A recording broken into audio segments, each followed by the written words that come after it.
Hello बच्चों, कैसे हैं आप सब? आशा है सभी लोग सकुशल होंगे।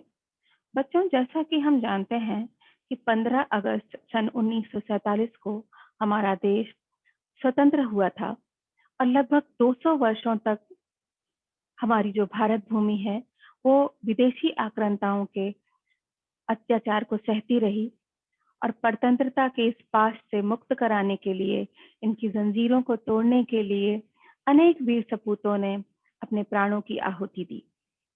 उन्हीं में एक नाम आता है बाबू कुंवर सिंह का, जिन्हें हम वीर कुंवर सिंह के नाम से भी जानते हैं। आज अपने पाठ में इन्हीं के विषय में पढ़ेंगे, बाबू कुंवर सिंह यानी वीर कुंवर सिंह, पाठ 17। बच्चों, आप सब ने कक्षा 6 में झांसी की रानी नाम की कविता पढ़ी थी, जिसको सुभद्रा कुमारी चौहान जी ने लिखा था। ये कविता की कुछ पंक्तियां दी गई हैं। इस स्वतंत्रता महायज्ञ में कई वीरवर आए काम, नाना धुंधु पंत तातिया चतुर अजी मुल्ला सरनाम। अहमद शाह मौलवी ठाकुर कुंवर सिंह सैनिक अभिराम, भारत के इतिहास गगन में अमर रहेंगे जिनके नाम। इस कविता में भी ठाकुर कुंवर सिंह का नाम आया था। बच्चों, सन 1857 में एक सशस्त्र विद्रोह हुआ था, जो सैनिकों द्वारा किया गया था, और सैनिकों के इस विद्रोह के कारण ब्रिटिश शासन की जड़ें हिल गई थीं। सन 1857 में बैरकपुर में अंग्रेजों के विरुद्ध बगावत करने के लिए मंगल पांडे को 8 अप्रैल 1857 को फांसी दे दी गई। ये विद्रोह सैनिकों का था बच्चों, क्योंकि उस समय सैनिकों की धार्मिक भावनाओं को आहत करने के उद्देश्य से जो अंग्रेज थे, उन्होंने उनकी कारतूस में, जिसको मुंह से खींचना पड़ता था चलाने से पहले, बंदूक चलाने से पहले, उसमें कुछ पशुओं की चर्बियां लगा दी थी, जो उनकी धार्मिक भावनाओं को ठेस पहुंचाती थी। और इसी के विरुद्ध जो तय समय था, उससे पहले ही ये विद्रोह आरंभ हो गया था। और उसी के तुरंत बाद ये तारीख आई 10 मई 1857। इसमें मेरठ में भारतीय सैनिकों ने ब्रिटिश अधिकारियों के विरुद्ध आंदोलन किया और सीधे दिल्ली की ओर कूच कर गए। कूच करना मतलब प्रस्थान करना, एकजुट होकर सब दिल्ली की ओर चले गए और वहां उनके साथ मिलकर के उन्होंने दिल्ली पर कब्जा किया। और जो अंतिम मुगल बादशाह थे, मुगल बादशाह से नाम आप समझ रहे होंगे, अंतिम मुगल बादशाह आपने इतिहास में पढ़ा होगा, बहादुर शाह जफर, उनको शासक वहां का घोषित कर दिया गया, वहां का शासक बना दिया गया। इसके पहले उनके जो मुगलिया सल्तनत थी, उस पर अंग्रेजों ने अपना कब्जा जमा रखा था। आगे क्या हुआ, आगे हम लोग जानते हैं। इसके बाद बच्चों, कई महीनों तक उत्तरी और मध्य भारत के विस्तृत भूभाग पर विद्रोहियों का कब्जा रहा। दिल्ली के अतिरिक्त जहां अत्यधिक भीषण युद्ध हुआ, इसका मतलब दिल्ली जो है वो केंद्र रही थी और यहाँ सबसे अधिक युद्ध किए गए। इसके अलावा जो दूसरे केंद्र थे, वो थे कानपुर, लखनऊ, बरेली, बुंदेलखंड और आरा। आरा बच्चों बिहार में आता है। और इसके अलावा देश के अन्य कई भागों में भी स्थानीय विद्रोह, मतलब उस स्थान पर छोटे मोटे विद्रोह होते रहे, जिसमें इनके जो प्रमुख जो नेता थे इस समय के, उनके नाम थे नाना साहेब, तात्या तोपे, बखत सिंह, बखत खान, कुंवर सिंह, मौलवी अहमदुल्ला, बहादुर खान और राव तुलाराम। 1857 का आंदोलन स्वतंत्रता प्राप्ति की दिशा में एक दृढ़ कदम था, एक ये पहल थी, एक तरह से हम कह सकते हैं, एक पहल थी जो सोए हुए लोग थे उनको जगाने के लिए। और यही वो समय था कि जिससे जो जो सल्तनतें जो सोई हुई थी, जो हार मान चुकी थी, वो आगे बढ़ी, मिलकर आगे आई और एक नया जो एक पैमाना था वो स्थापित किया, ताकि उस समय, ये समय ऐसा था कि अंग्रेजों ने जो सोच लिया था कि यहाँ के लोग कुछ नहीं कर सकते, उनकी जड़ें हिल गई। आगे क्या हुआ हम लोग जानते हैं इनके विषय में। तो 1857 के आंदोलन में जो वीर कुंवर सिंह थे, उनका नाम कई दृष्टियों से उल्लेखनीय है। वो वयोवृद्ध थे। वयोवृद्ध का मतलब है कि उस समय उनकी आयु काफी अधिक थी, काफी उम्र दराज थे, बूढ़े हो चले थे, लगभग 80 वर्ष की उम्र रही होगी उनकी। और उस समय भी उन्होंने जो अलख जगाई, उसके बारे में हम लोग जानें कि क्या हुआ कि वीर कुंवर सिंह के बचपन के बारे में बहुत अधिक जानकारी नहीं मिलती है, ऐसा कहा जाता है। और ये माना जाता है कि शाहाबाद जिले के जगदीशपुर में सन 1782 में इनका जन्म हुआ। और जो उनके पिता थे उनका नाम था साहबजादा सिंह और माता का नाम था पंचरतन कुंवर। उनके पिता साहबजादा सिंह जगदीशपुर, ये नाम याद रखिएगा बच्चों, जगदीशपुर रियासत के जमींदार थे, परंतु अपनी जमींदारी हासिल करने के लिए उन्हें बहुत संघर्ष करना पड़ा। जैसा कि आप जानते हैं कि उस समय कैसा परिवेश था कि हर जगह पर अंग्रेज अपना अधिकार जमाना चाहते थे, तो बड़े संघर्ष के बाद उन्होंने ये अपनी रियासत हासिल की थी। और ये कहा जा रहा है यहाँ पर कि पारिवारिक उलझनों के कारण कुंवर सिंह के पिता बचपन में उनकी ठीक से देखभाल नहीं कर सके। जगदीशपुर लौटने के बाद ही वे कुंवर सिंह को पढ़ाई लिखाई की ठीक से व्यवस्था कर पाए। उसके पहले वो वहां नहीं रहते थे, इसलिए मुश्किल आई उनकी पढ़ाई लिखाई में। और उनके जो पिता वीर होने के साथ स्वाभिमानी और उदार स्वभाव के थे। उनके व्यक्तित्व का जो प्रभाव है वो कुंवर सिंह पर दिखाई पड़ा। उनकी शिक्षा दीक्षा की व्यवस्था में उनके पिता ने घर पर ही रहकर वे पढ़े लिखे। और वहीं उन्होंने हिंदी के साथ साथ संस्कृत और फारसी भी सीखी, क्योंकि उस समय फारसी मुगलिया सल्तनत हुआ करती थी। उसके पहले तो फारसी अधिक पढ़ाई जाती थी। जो लेखन का कार्य होता था, जो कार्यालयी भाषाएं होती थी, वो फारसी हुआ करती थी, इसलिए उन्होंने फारसी भी सीखी। लेकिन पढ़ने लिखने से अधिक उनका मन घुड़सवारी में, तलवारबाजी में, कुश्ती लड़ने में लगा करता था। बाबू कुंवर सिंह के बारे में ये बताया जा रहा है और कि बाबू कुंवर सिंह ने अपने पिता की मृत्यु के बाद सन 1827 में, ये ध्यान रखिएगा, ये डेट, ये जो तिथि दी रखी है, 1827 में अपनी रियासत की जिम्मेदारी संभाली। उन दिनों ब्रिटिश हुकूमत का अत्याचार चरम सीमा पर था। चरम सीमा मतलब बच्चों कि एकदम एक्सट्रीम जिसको कहते हैं, है ना, एकदम बुलंदी पर था।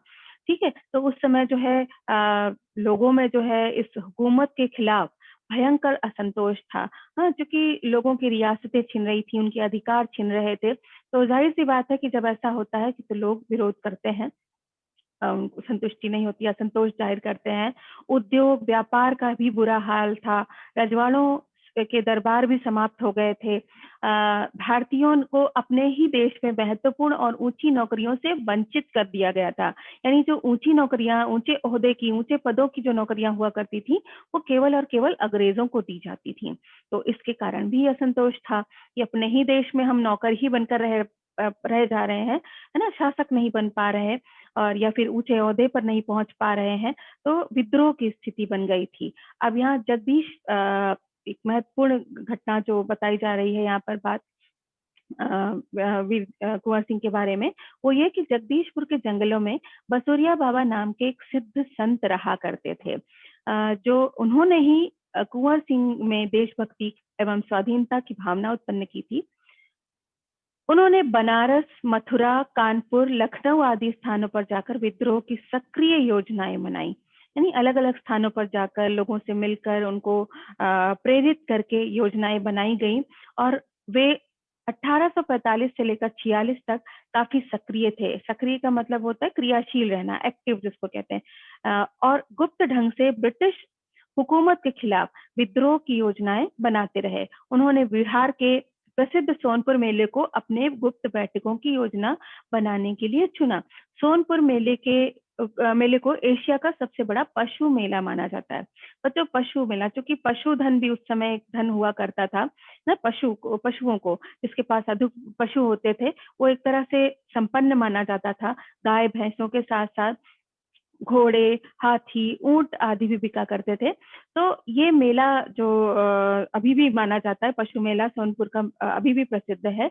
तो इसको उन्होंने अपनी गुप्त बैठकों की योजना बनाने के लिए चुना, ताकि अंग्रेजों को कहीं से कोई शक ना हो कि ऐसा भी कोई कार्य यहाँ पर होता है। हाँ, लोग यही समझे कि यहाँ पर केवल लोग पशुओं की खरीद फरोख्त करने के लिए आते हैं, बेचने खरीदने के लिए आते हैं। तो इस तरह से सोची समझी योजनाएं यहाँ पर बनाई जाने लगी। हाँ, और अंग्रेजों को शक भी नहीं हुआ। ये मेला कार्तिक पूर्णिमा के अवसर पर लगता है। जो कार्तिक महीना होता है ना, हिंदी महीने में जो कार्तिक महीना होता है, उसकी पूर्णिमा को अभी भी लगता है ये मेला। अच्छा, फिर इसमें हाथियों के क्रय विक्रय के लिए विख्यात है। यानी यहाँ पर हाथियों का क्रय और विक्रय, क्रय मतलब खरीदना, विक्रय माने बेचना। हाँ, तो हाथी खरीदे बेचे जाते हैं यहाँ पर। तो ऐसे ऐतिहासिक मेले में उन दिनों स्वाधीनता के लिए रोज एकत्र होकर क्रांति की योजनाएं बनाते थे। हाँ, और इसी कारण यहाँ पर एकत्र होने पर किसी को कोई शक भी नहीं होता था। फिर क्या हुआ कि 25 जुलाई 1857 को दानापुर की सैनिक टुकड़ी ने विद्रोह कर दिया और सैनिक सोन नदी पार कर आरा की ओर चल पड़े। कुंवर सिंह ने से उनका संपर्क पहले से ही था। मुक्ति वाहिनी के सभी बागी सैनिकों ने कुंवर सिंह का जयघोष करते हुए आरा पहुंचकर जेलों की सलाखें तोड़ दी। सलाखें जानते ना, वो जो सरिये लगे रहते हैं, जो कैदी जिसके पीछे कैद होते हैं, कमरे वो दरवाजे, वो सलाखें तोड़ दी और कैदियों को आजाद कर दिया। मुक्त वाहिनी का मतलब समझते हैं बेटा? स्वतंत्रता संग्राम की जो सेना, वाहिनी मतलब सेना, मुक्ति मतलब स्वतंत्रता की सेना ने। ठीक है, तो इस तरह से कैदियों को आजाद कर दिया। वो कैदी कैसे कैदी थे? वो अपराधी नहीं, वो जो स्वतंत्रता संग्राम के लिए संग्राम कर रहे थे, जो स्वतंत्रता के लिए विरोध कर रहे थे, उनको आजाद किया। फिर 27 जुलाई 1857 को कुंवर सिंह ने आरा पर विजय प्राप्त कर ली और सिपाहियों ने उन्हें फौजी सलामी दी। यद्यपि कुंवर सिंह बूढ़े हो चले थे, परंतु वह बूढ़ा शूरवीर इस अवस्था में भी युद्ध के लिए तत्पर हो गया और क्रांति का महत्वपूर्ण आरा जो है वो क्रांति का महत्वपूर्ण केंद्र बन गया। फिर बात कही जा रही है कि दानापुर और आरा की इस लड़ाई में की ज्वाला बिहार में सर्वत्र, सर्वत्र का मतलब होता है कि सब जगह व्याप्त हो गई और देशी सैनिकों में अनुशासन की कमी और स्थानीय जमींदारों का अंग्रेजों का सहयोग करना और आधुनिकतम शस्त्रों की जो कमी थी, उसके कारण जगदीशपुर जो है वो हार गए। जो वीर कुंवर सिंह थे वो जगदीशपुर को हार गए। अब कारण देखिए क्या क्या बताया गया है कि एक तो जो यहाँ के सैनिक थे वो अनुशासनहीन थे, अनुशासन की कमी आज भी लोग कहते हैं कि भारत में है, तो अनुशासन नहीं था। फिर जो जमींदार थे वो अंग्रेजों के पक्ष में जो है कहते हैं ना कि देशद्रोही हुआ करते थे। अपने निजी स्वार्थ के लिए वो अंग्रेजों का सहयोग कर देते थे। और दूसरी चीज ये भी बताई गई कि जो आधुनिक शस्त्र थे, जो हथियार थे, वो भी उनके पास नहीं थे। इस कारण जो है जगदीशपुर हार गए वीर कुंवर सिंह। फिर 13 अगस्त को जगदीशपुर में कुंवर सिंह की सेना अंग्रेजों से परास्त हो गई और किंतु इससे वीर कुंवर सिंह का आत्मबल टूटा नहीं। यानी हार नहीं मानी, हार गए लेकिन हार नहीं मानी और वे भावी संग्राम की योजनाएं बनाने के लिए तत्पर। भावी का मतलब होता है जो आने वाला होता है ना, जो आने वाला संग्राम है उसकी योजना बनाने के लिए तैयार हो गए, तत्पर हो गए। फिर आगे क्या हुआ कि कुंवर सिंह सासाराम से मिर्जापुर होते हुए रावी, कालपी, कानपुर या फिर एवं लखनऊ तक आए। लखनऊ में शांति नहीं थी, इसलिए बाबू कुंवर सिंह ने आजमगढ़ की ओर प्रस्थान किया। यहाँ पर उस समय लखनऊ में बच्चों बेगम हजरत महल थी, जिन्होंने मोर्चा संभाला हुआ था। उन्होंने आजादी की इस आग को बराबर जलाए रखा। ये वीर कुंवर सिंह ने लगातार वो इस क्षेत्र में कार्यरत रहे। उनकी वीरता की कीर्ति पूरे उत्तर भारत में फैल गई। कुंवर सिंह की इस विजय यात्रा से अंग्रेजों के होश उड़ गए। होश उड़ना मुहावरा है बच्चों। कई स्थानों के सैनिक एवं राजा कुंवर सिंह की अधीनता में लड़े। में लड़े मतलब उनके साथ होके, उनके नेतृत्व में लड़े। उनकी यह आजादी की यात्रा आगे बढ़ती रही, लोग शामिल होते गए और उनकी अगुवाई में लड़ते रहे। अगुवाई का मतलब वही नेतृत्व होता है। इस प्रकार ग्वालियर, जबलपुर के सैनिकों के सहयोग से सफल सैन्य रणनीति का प्रदर्शन करते हुए लखनऊ पहुंचे। फिर क्या हुआ कि आजमगढ़ की ओर जाने का उनका जो उद्देश्य था और इलाहाबाद एवं बनारस पर आक्रमण कर शत्रुओं को पराजित करना और अंततः जगदीशपुर पर अधिकार करना। अंग्रेजों और कुंवर सिंह की सेना के बीच घमासान युद्ध हुआ।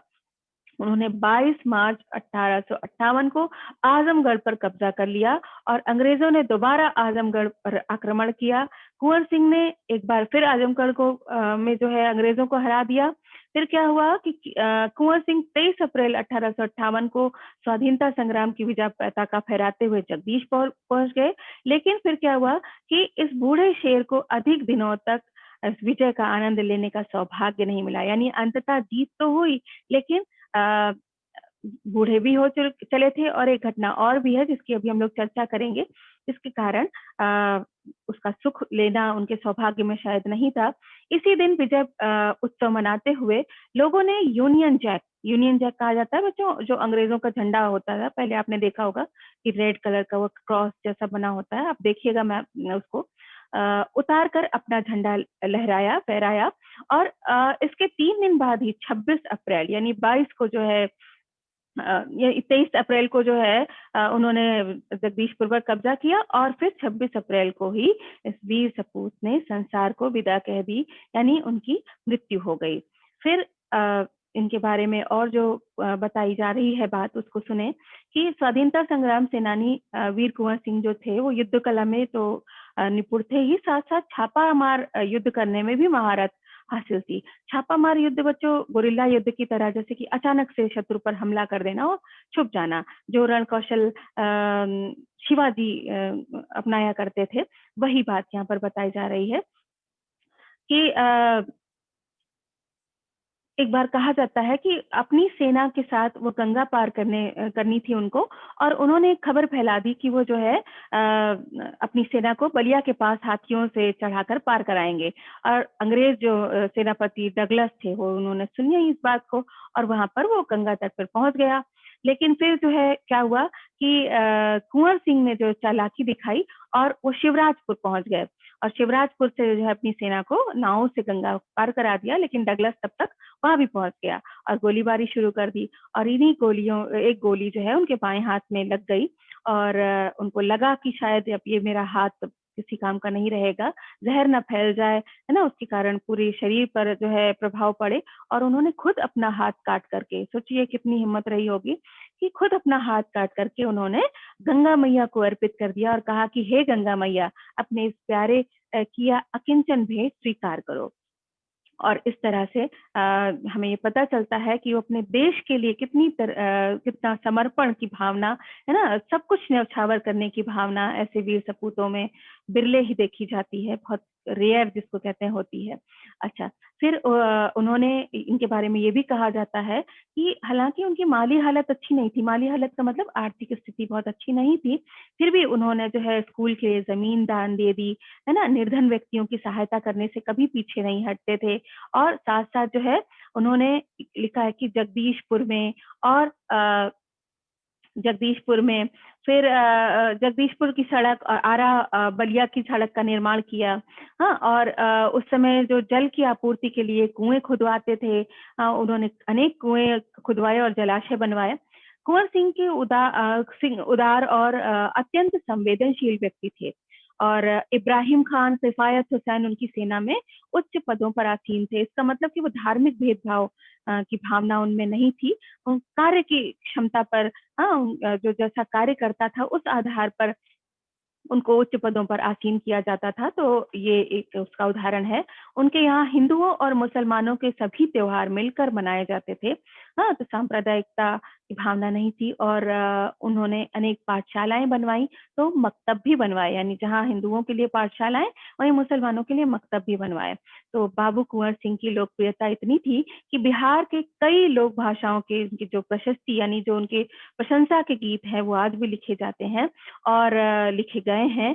और यहाँ पर बताया गया कि बिहार के प्रसिद्ध कवि मनोरंजन प्रसाद सिंह ने उनकी वीरता और शौर्य का वर्णन करते हुए लिखा है, क्या लिखा है कि चला गया यूं कुंवर अमरपुर, साहस से सब अरिदल जीत, उसका चित्र देख अब भी दुश्मन होते हैं भयभीत, वीर प्रसवनी भूमि, धन्यवाद धन्य वीर व धन्य अतीत, गाते थे और गावेंगे हम हरदम उसकी जय के गीत। स्वतंत्रता का था वह सैनिक, आजादी का दीवाना, स्वतंत्रता का सैनिक था वह, आजादी का दीवाना था, सब कहते हैं कुंवर सिंह भी बड़ा वीर मर्दाना था। तो ये उनकी प्रशस्ति का गीत, उनको सच्ची श्रद्धांजलि कवि की ओर से, और हमारी ओर से भी उनको श्रद्धांजलि, कि आज उन्हीं वीर सपूतों की वजह से हम अपना जीवन इस तरह से स्वतंत्रता पूर्वक व्यतीत कर पा रहे हैं। तो बच्चों, आशा है आप लोगों को ये पाठ समझ में आया होगा, और ऐसे वीर सपूतों को जहां हम एक ओर नमन करें, तो दूसरी ओर उनकी द्वारा जो मिला हुआ हमें ये स्वतंत्रता का उपहार है, उसको भी हम सहेज कर रखें। धन्यवाद।